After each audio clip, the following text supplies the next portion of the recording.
Farhod M12 Retro Uz kanali taqdim etadi. Video mikrofon kelib qoldi 79-dan birinchi chiqqan video mikrofonlardan Sony Betamax SLT T7M modeli mana korobkalari bilan ochib ko'rsataman.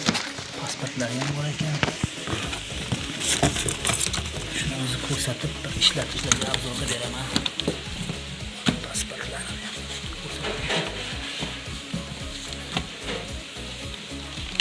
Noyob narsa.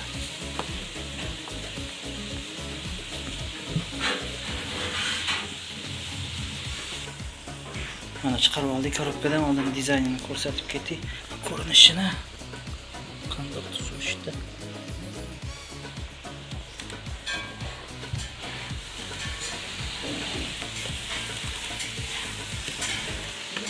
$13 kilo, bu ham og'irligini chiqarilgan. Diqqatli tekshirib ko'ramiz. Tegida yoqadigan knopkasi bilan. Hop, yondi. Qachonlar bor? Bu yoqda ham bor. Bu yoqda ham bor ochiladigan knopkalar.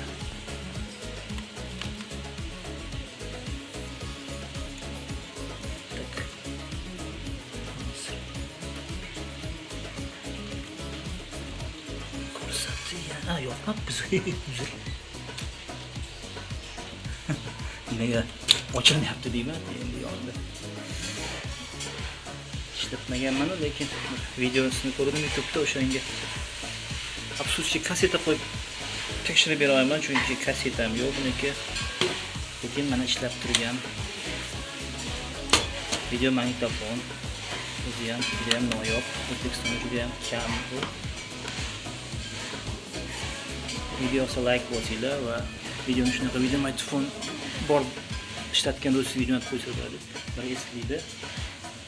Izohlarda kommentar qilib shunaqa video mikrofon bo'lgan yozib ketsa bo'ladi yoki bor haligacha. Kimga kerak bo'lsa ham bizga murojaat qilsanglar bo'ladida. Keyingi video upload ko'rishguncha xayr-salomat bo'linglar, yaxshilar qiladi.